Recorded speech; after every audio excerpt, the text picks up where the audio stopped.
Great, thank you.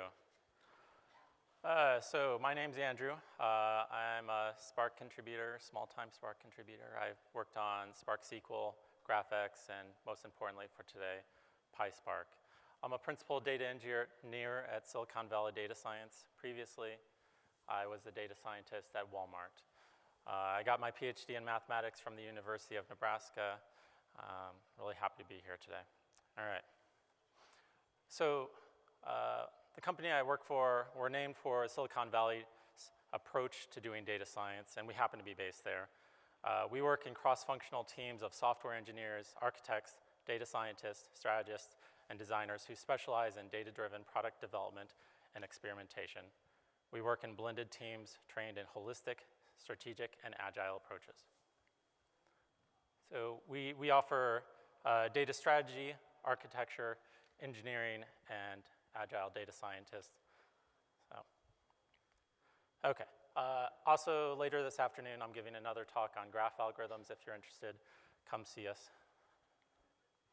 And if you want to get copies of these slides or any of the other talks that we've done at Spark Summit, go to our website, and you can put in your contact information, and we'll send them out to you right away. Okay. So what we're going to do today, we're going to talk about why PySpark, give a quick primer on Spark, how to get set up and running on your laptop, compare it to Pandas, and then talk about some best practices.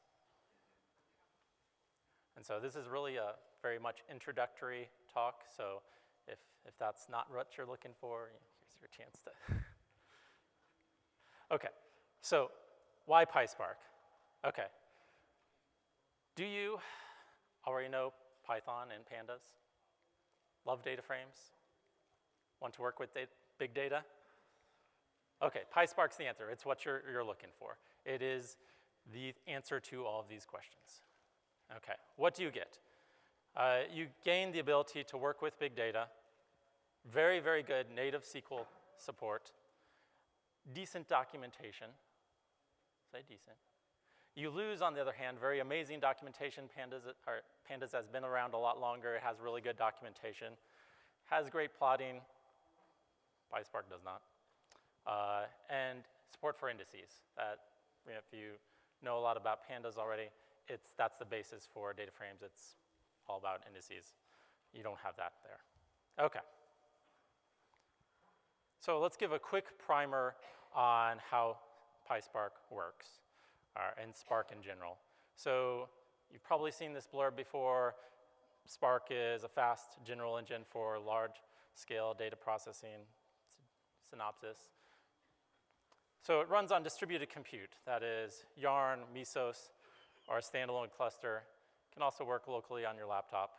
It has two main abstractions, RDDs, distributed collection of objects, and data frames, which is a distributed data set of tabular data, much like the Pandas data frame.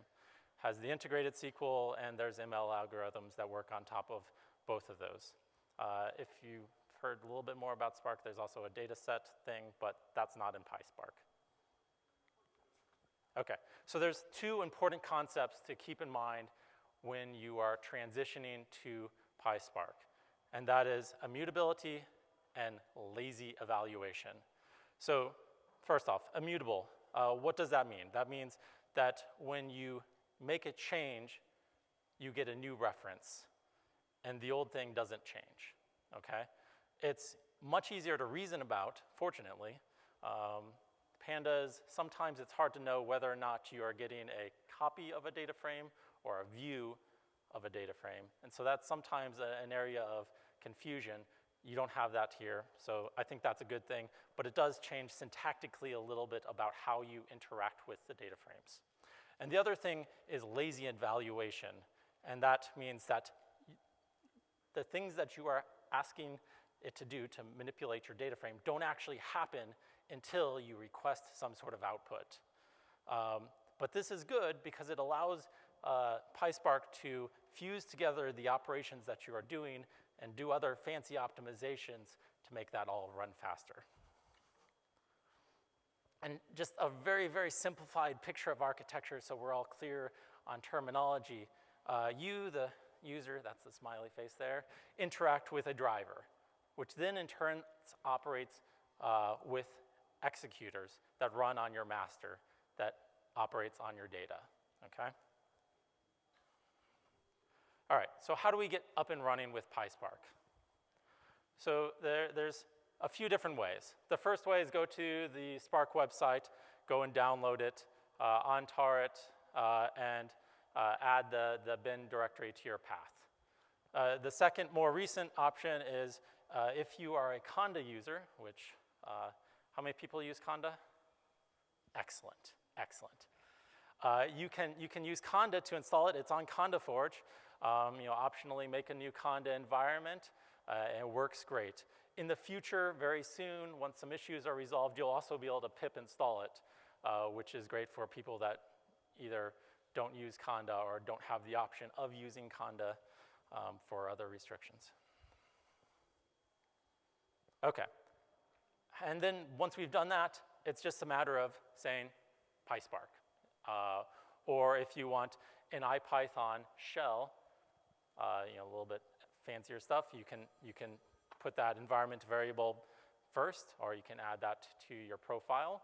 Or if you want a Jupyter notebook, you can add those two environment variables and get that to launch when you run PySpark. There's other ways of setting it up, like creating a proper kernel spec for Jupyter Hub, or Jupyter, excuse me.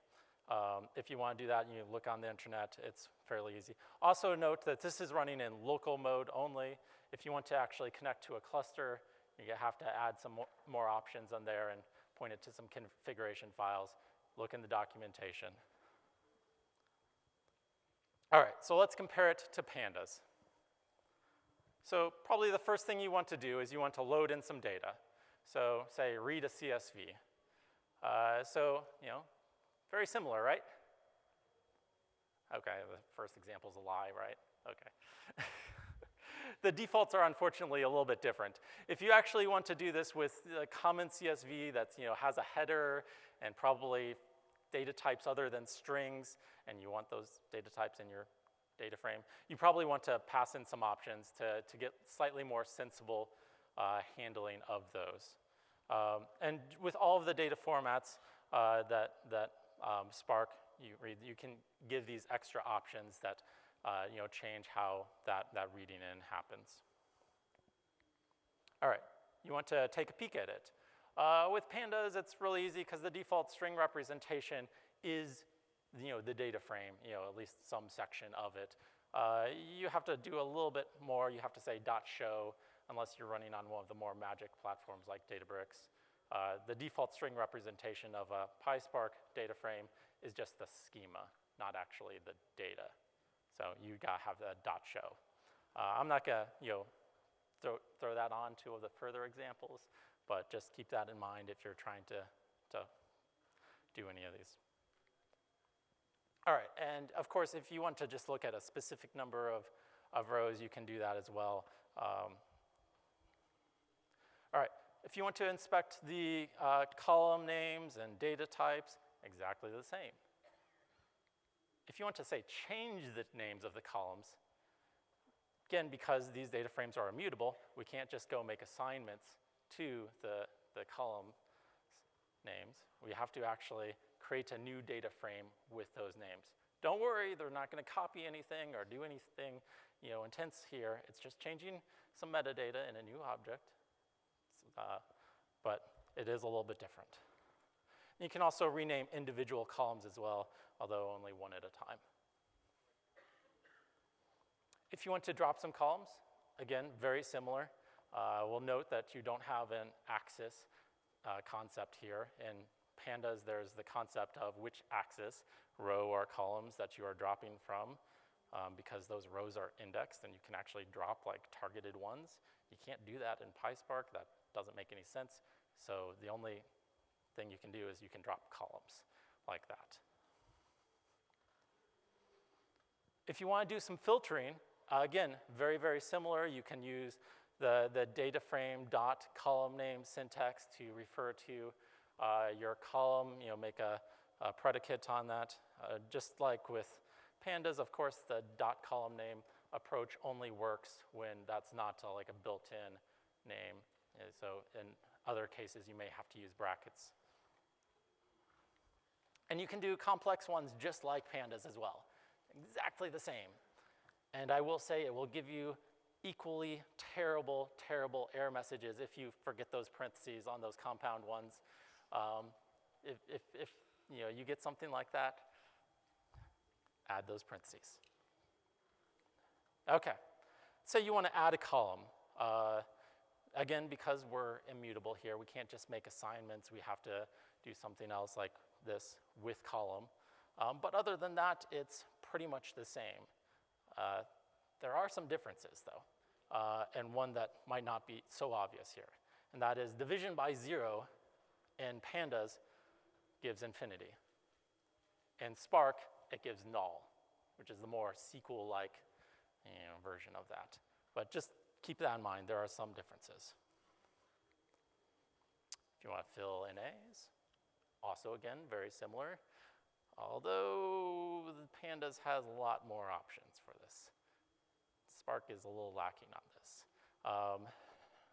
You may be able to recreate some of those more advanced filling options with fancy SQL, but a lot of those things that deal with, say, time series, it's going to be really hard to do.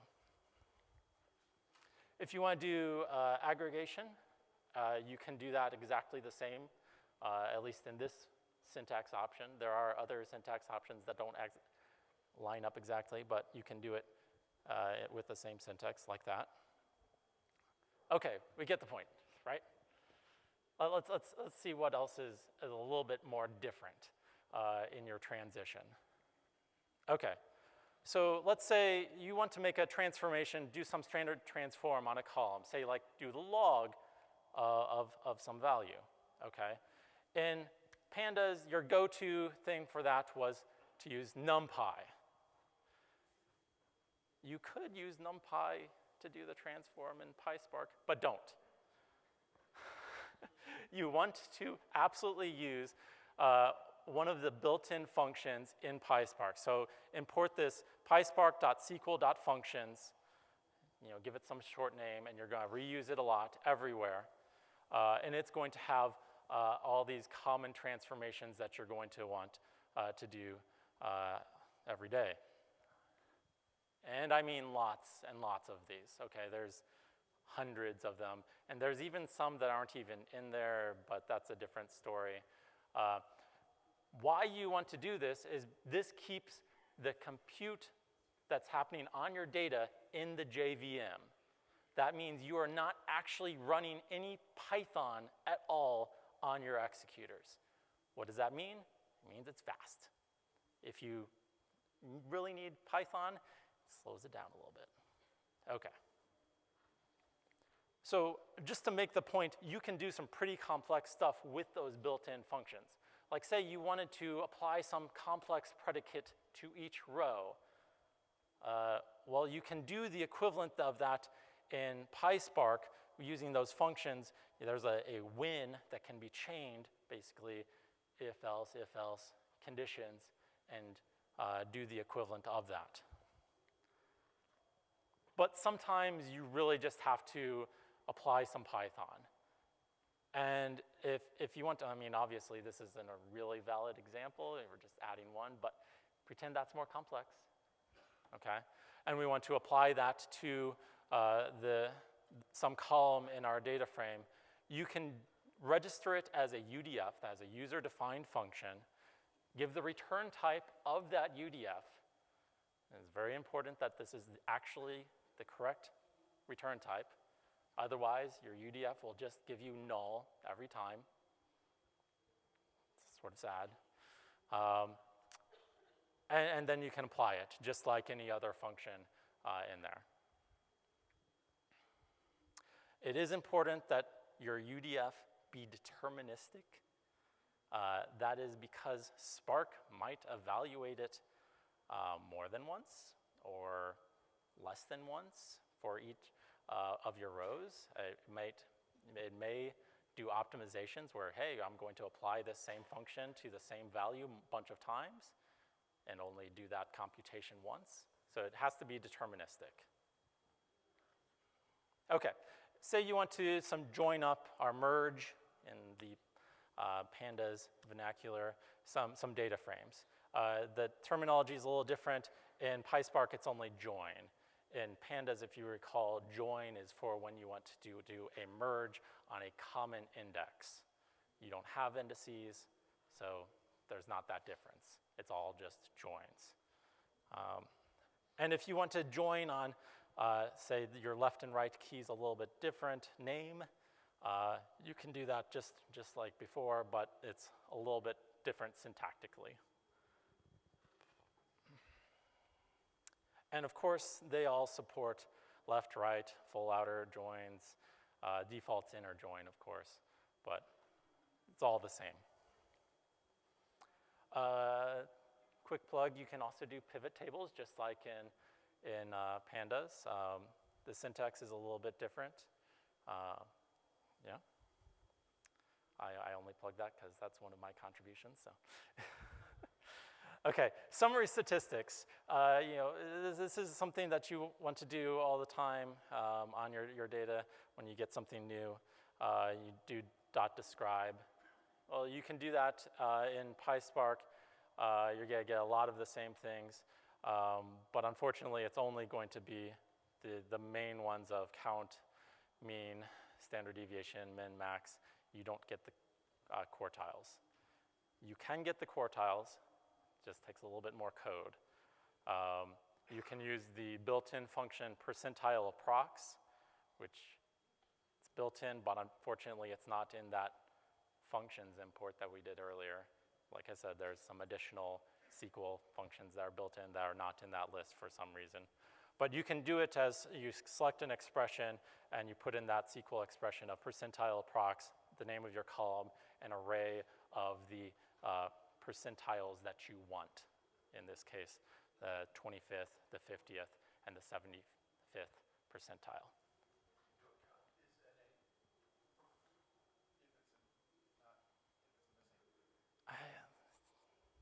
Yeah, I mean, you can do that fairly easily as well. Let's talk after. Yeah. Count in name. Yeah. Okay. Histograms. Pandas makes it really easy to graph things. PySpark, unfortunately, doesn't. But you have an escape hatch, and that is the wonderful toPandas method, which converts your PySpark data frame into a Pandas data frame, and then you can do all the things that you could do in Pandas before. However, you're not going to want to, in general, convert that all over because probably your PySpark data frame is something that's huge, and if you tried to put that all in memory, you'd run out of memory. So in general, you want to do a sample or a limit before you do that so that you don't have that problem. Also, if you really, really want, you can do exact histograms. Probably don't need to. If you ask a statistician, they're going to say, no, you don't need to do that. This is good enough in general. It's okay. Okay, SQL.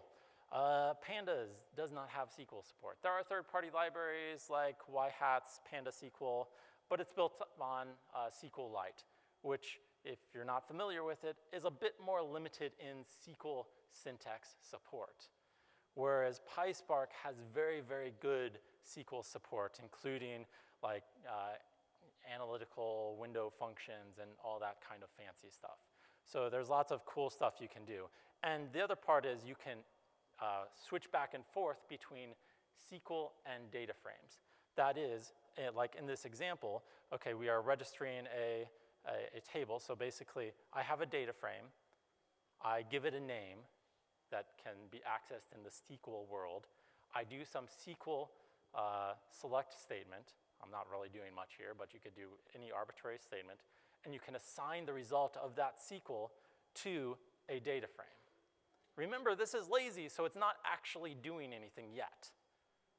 Okay? It's just making that as a reference. And you can then continue to operate on that data frame just like any other data frame, and it's going to fuse all those operations together at the end when you actually try to output it because it's all really one unified API. All right, so let's talk about some best practices. Okay, make sure to use those built-in functions. They will make your life a lot better, because it saves a lot of time. Okay, use the same version of Python and all of your packages on the cluster that you're running on as the driver, okay? If you don't ensure that this is the case, you can run into all sorts of crazy problems when you're actually, go to run that Python code that has to execute on the cluster, and things just don't work for some reason. It's a pain. So one way to ensure that is to use Conda environments, for example. You can create a Conda environment, save it, export it out, and make sure that you have that same one across the cluster. Check out the built-in UI for Spark. It's got a lot of information about what's running and can help debug some instances where things aren't working out right. If you're running this on a cluster and you want to do notebooks, you may want to learn about SSH port forwarding. This can allow you to run notebooks off on a cluster when all you have is SSH access to it. You can forward those ports over to your local computer and still access that notebook. Another way to go about this is Jupyter Hub if you have more people and someone to set it up. Check out Spark MLlib. It's sort of the equivalent of scikit-learn on PySpark. Gives you all that machine learning libraries at scale. And finally, read the fantastic manual. It's really not that bad. It's not as great as Pandas, but it's there. All right, what not to do.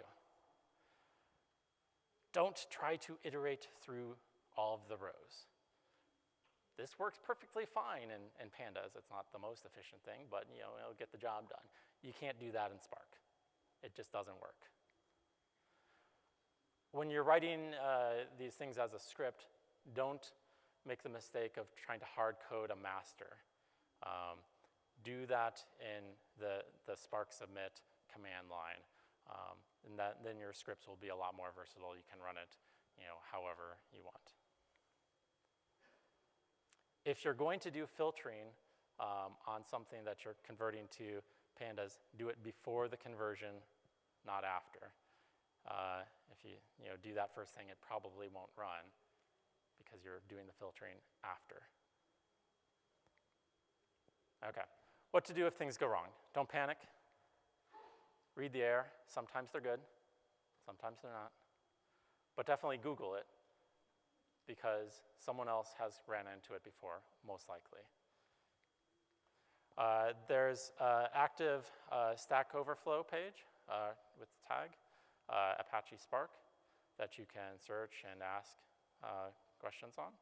And there's also an active user mailing list that you can search the archives of or ask new questions on as well. And if you find something that you really think is a bug, please just go file a JIRA ticket. The worst that will happen is someone will say, no, that's not a bug, do this. Okay? All right, that's it. Remember, I have another talk later this afternoon if you're interested in graph algorithms. Thank you.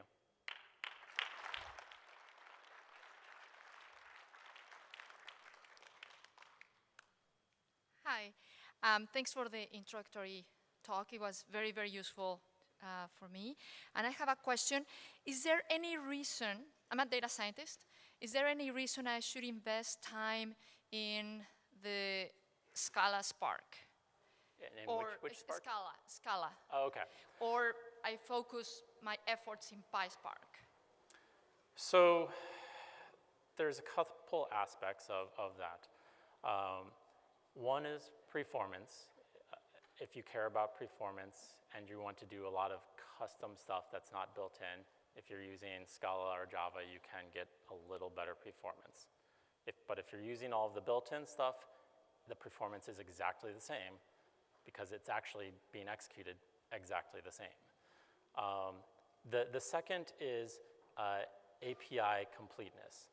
Unfortunately, there are some cases where the Python API lags a little bit behind the Scala API. Like new things are added, like a new algorithm in MLlib is added, but no one added a Python wrapper for it. Sometimes that happens. It's not very common. Most of the time it's equal, but there are some instances of the Python API is a little bit behind. Usually resolved fairly quickly. So in general, I don't think it's worth going to the extra effort of learning a whole new language just for those small little things. I think it's a much better investment of your time to just learn PySpark and go with that. Yeah. So thanks for the presentation. I have a question about PySpark visualization, and correct me if I'm wrong. So are you suggesting that the only way to leverage pandas or other basic PySpark visualization is to do sampling and then transform this to a pandas data frame, or does PySpark have some visualization libraries? Okay, so there is nothing built into PySpark. If you're using some extra tools like, say, Databricks, they have visualizations that can be run on your full data frame. But in the general open source sense of just what's included in PySpark, there's no visualizations at all. But generally speaking, when you're looking at a large enough data set, there's not any meaningful difference from a sample of that in the graphical representation and the full data set. This isn't universally true, but for a lot of visualizations, there's not like a real meaningful difference. And so I would say it's usually okay. And if the other thing that you can do is if you want to do this on the entire data set is you can do those aggregations on your Spark data frame, because generally your visualization is of some sort of aggregated data. You do those aggregations to essentially shrink it down to something that can be done, fit in memory, and then do the visualization off of that. Hi, thanks for your talk. I'm new to Python and scikit-learn. Are there any good practices, given that scikit-learn is probably a lot more richer in the terms of what it can accomplish and the algorithms and stuff? So is there a best practice you follow that you do some things purely in scikit-learn and then you do some things in PySpark? Well, I'd say the main difference is like how big of a data set you can work on. If I had infinite memory, I would just do everything in scikit-learn, in an infinite compute, right? But there are these realities that we run up against, and I think the distinction is really just when it becomes hard to do with traditional tools, that's when you start to look at these distributed solutions like PySpark. So I had a question about writing UDFs in Python, and when you write a UDF in Python, the insight I haven't fully gotten is like, what are sort of best practices for writing Python UDFs? Like the only thing I can think of is like use list comprehensions when possible and these types of things, right? Do you have any thoughts on kind of best practices on how to write a less painful UDF, like less slow UDF? So one thing that you can do is like if you're doing some sort of numerical thing, just like before, use things that run native code on the back end, like NumPy. But in terms of, in general, like Python usage, I mean, it's not really any different than just what you would do in Pandas, unfortunately. There's no magic bullet. You can,